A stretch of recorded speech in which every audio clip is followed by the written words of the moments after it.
Hello everyone, welcome to IFS. And आज हमारे साथ और एक स्टूडेंट कहे और एक टॉपर कहे, वो जुड़ चुके हैं the part of south part of India से, कर्नाटका से। एंड बहुत सारी बातें इनसे कर लेंगे, कैसे इन्होंने प्रिपरेशन किया है, क्या करना चाहते हैं आगे। एंड ये सब करने से पहले एक छोटा सा प्यारा सा इंट्रोडक्शन इनसे ले लेते हैं। तो please introduce your self. Sir, good evening everyone. मेरा नाम श्रुति तोरकर है। मैं बेलगावी कर्नाटका से हूँ। और मैंने अपनी स्कूलिंग केंद्रीय विद्यालय से की हुई है। और अभी मैं करंटली अपने 6 सेमेस्टर में हूँ। BSc with biotechnology and zoology, RLS institute Belagavi से।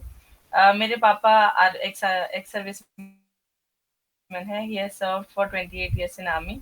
एंड मेरी मम्मा होम मेकर है। So this is great, my small great, introduction. Such a nice introduction.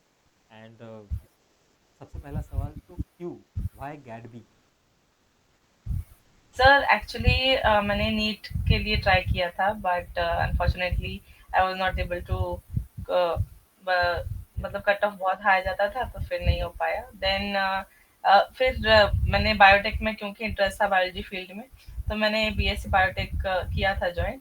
तो उसके साथ अब ऐसा था कि अब बीएससी तो हम लोग कर रहे हैं, बट एमएससी थोड़ा सा अच्छी इंस्टीट्यूट से करना है, तो थोड़ा सा डिगअप किया, तो गैट बी का मुझे ऑप्शन मिला, तो मैं गैट बी इसलिए दिया। ग्रेट, बढ़िया। मतलब आपको मास्टर्स बायोटेक्नोलॉजी से करना है। हाँ, यस सर। एंड उसके बाद उसके कुछ बाद सोचा है सर, या फिर सिर्फ मास्टर तक ही सोचा है?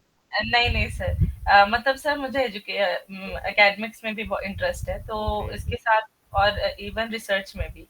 तो मैं दोनों साइड बाय परस्यू करूंगी, मतलब एकेडमिक एज मतलब अ दो ऑप्शन एजुकेटर आपके अपना लिए खुले करियर। रख रहे हो आप। हाँ, और उसके बाद फिर मैं साइड बाय साइड रिसर्च में भी और अपना दोनों ऑप्शन इंटरेस्ट। आपके वैसे ही ओपन हो जाते हैं जब आप मास्टर्स करते हो। पहले तो पीएचडी यस। करके भी एकेडमिक्स में आ सकते हो, या फिर हाँ, डायरेक्टली एकेडमिक्स में भी जा सकते हो। जा इट्स डिपेंड सकते अपॉन यू कि हैं। यस। करना है सीएसआर, करना है नहीं करना है। बहुत बढ़िया। एंड उस यस तीसरी बात, आईएफएस के बारे में कैसे पता चला? सर, आईएफएस एक्चुअली क्या होता था सर, खुद से पढ़ना इट इज डिफिकल्ट, कि पूरा स्केड्यूल्ड हमको मिलता नहीं था ना हर जगह। तो फिर इससे यूट्यूब वगैरह पे जब मैंने सर्च किया, तो आईएफएस एक डेडिकेटेड प्लेटफॉर्म था जो गैट बी वगैरह का प्रिपरेशन करवा रहा था, तो इसलिए आईएफएस से जुड़ना है इसलिए। बहुत बढ़िया। एंड गैट बी के साथ और कुछ एग्जाम्स आपने टारगेट किए? सर, मैंने टीआईएफआर दिया था, बट वहाँ पे जो रिसर्च ओरिएंटेड क्वेश्चन ज्यादा थे और मैंने प्रिपरेशन नहीं कर पाई थी, तो टीआईएफआर नहीं हो पाया था, तो गैट भी दिया था। एंड फिर सीयूईटी भी दिया था इससे पहले, जिससे मैं यूनिवर्सिटी ऑफ दिल्ली टारगेट कर रही थी, बट अब अनफॉर्चुनेटली उधर नहीं जा पाऊंगी मैं, तो गैट बी के थ्रू। Okay, great. एंड उसके बाद ये सारे एग्ज़ाम्स आपने अपने ग्रेजुएशन चलते टाइम में ही दिया, ग्रेजुएशन आपका चल यस। रहा है। यस तो सर। टाइम कैसे आपने मैनेज किया? सर एक्चुअली टाइम मैनेजमेंट में थोड़ा सा मुझे प्रॉब्लम होता था, क्योंकि मैं जैसे क्लासेस 4:30 5 o'clock तक आती थी, तो फिर उसके बाद मैं घर पे आकर ट्यूशंस भी लेती हूँ। तो 2-3 बार ट्यूशंस लेने के बाद फिर नाइट में थोड़ा सा स्टडी करती थी। और सबसे अच्छा मैं जो, क्योंकि क्लासेस तो अच्छे से अटेंड करते ही थे, तो बेसिक्स अपना रिवाइज करने के लिए मैं क्या करती थी, आईएफएस के जो भी वीडियोस वगैरह वो डाउनलोड करके, जब भी क्लासेस के बीच में टाइम है तो अपना ईयरफोन लगाकर वो सुन लेती थी, तो उससे ज्यादा हेल्प होती थी ओके, जो बीच बीच में गैप्स मिलती थी वहाँ पे मुझे। पढ़ लेते हाँ, थे आप। और वहां पे पढ़ लेते थे। ग्रेट। तो कंसेप्ट तो आपके क्लियर हो गई, जैसे आपने सीएट पीजी कैडबी की बात करें, बट दोनों में हाँ। क्वेश्चन पूछने का तरीका अलग होता है। तो हाँ गैड बी के क्वेश्चंस के लिए आपने कैसे प्रिपरेशन किया? सर, गैट बी का एक तो सेक्शन है में, जैसे मैथ्स वगैरह जो क्लास 12th के बेसिस पे पूछते हैं, तो उसमें मैंने जैसे नीट की प्रिपरेशन की थी, तो तब मैंने शॉर्ट नोट्स बनाए हुए थे, तो वो शॉर्ट नोट्स में रिवाइज करती थी, उससे मेरे मुझे बहुत हेल्प हुई थी सेक्शन ए में। और सेक्शन बी में जनरली मैंने फोकस किया था मेजर टॉपिक्स पे, जैसे कि हम्म। इम्यूनोलॉजी, मॉलिक्यूलर बायोलॉजी और बायोकेमिस्ट्री वगैरह, तो इस पे ज्यादा फोकस किया था।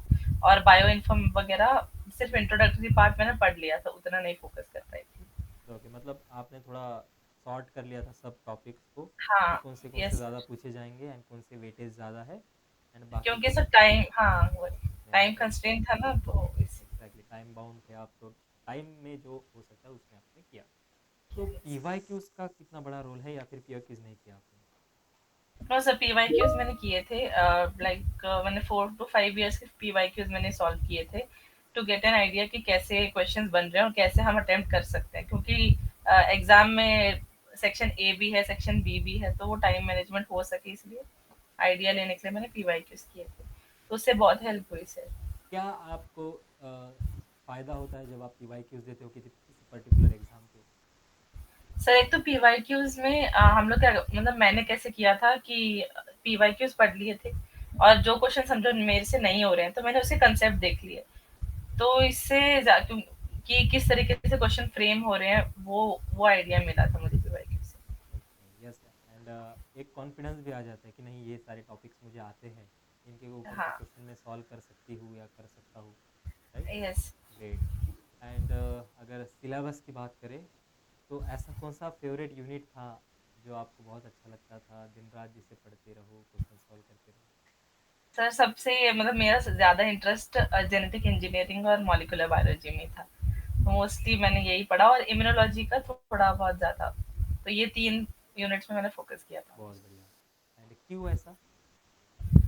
सर पता नहीं, स्टार्टिंग जैसे क्लास 12th में जो बायोटेक यूनिट था ना, वहीं से मुझे जेनेटिक इंजीनियरिंग की तरफ ज्यादा, अब मतलब मेरा फेवरिज्म ज्यादा था उसकी तरफ, बाकी ग्रेट। वहीं एंड से। उसके कॉन्ट्रास्ट में ऐसे कौन से यूनिट थे जो बहुत चैलेंजिंग लगते थे आपको? सब बायोकेमिस्ट्री, बायो क्योंकि मेरा केमिस्ट्री थोड़ा वीक था ना, तो सब बायोकेमिस्ट्री में थोड़ी डिफिकल्टी होती ओके, फिर उसको कैसे आपने ओवरकम किया? है। सो एक्चुअली उसके जो साइकिल्स वगैरह है वो, और मेन जैसे एंजाइम्स वगैरह के मैं नॉमेनक्लेचर पे ज्यादा फोकस किया कि हेलिकेसेस ऐसे, तो तो मतलब जो उससे ज्यादा जो जो फोकस आपको किया आते थे बस उसका ही किया, पूरा उस पे इन डेप्थ में फोकस। आपने नहीं नो नो नो सर। किया। एंड जब एग्ज़ाम की हम बात करते हैं तो ए एंड बी सेक्शन होते हैं, तो सबसे पहले आपने कौन से सेक्शन को चुना? सबसे पहले तो बी सेक्शन को चुना था कि सारे लाइफ साइंस के क्वेश्चन है, तो वो पहले किया।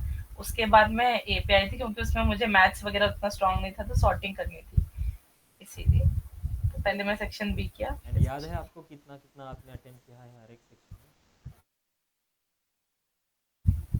सर वो अभी उतना रिकॉल नहीं कर नहीं, नहीं। एंड सकती। जब आप एग्जामिनेशन वो हॉल ऐसा के था। बाहर आए तो आप एक्सपेक्ट कर रहे थे ये रैंक?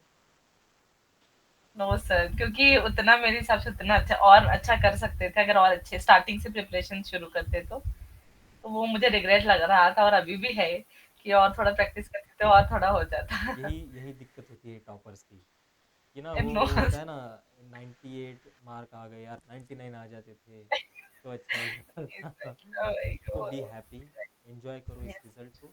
एंड लास्टली आपके तरफ से आप क्या बताना चाहोगे हमारे व्यूअर्स को?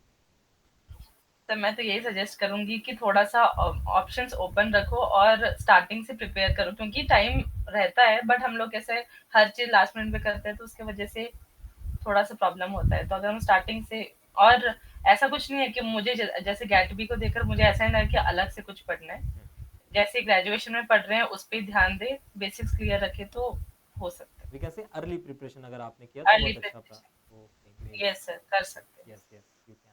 एंड जो भी आप आगे करोगे ऐसे ही कुछ टैक्टिक्स इस्तेमाल करके करो। And yes. All the very best for your bright future. बहुत अच्छा लगा आपसे बात करके। एंड अभी के लिए तो बहुत बहुत बहुत कॉन्ग्रेचुलेशन आपको। Okay, thank you so much. All the very best. Thank you sir.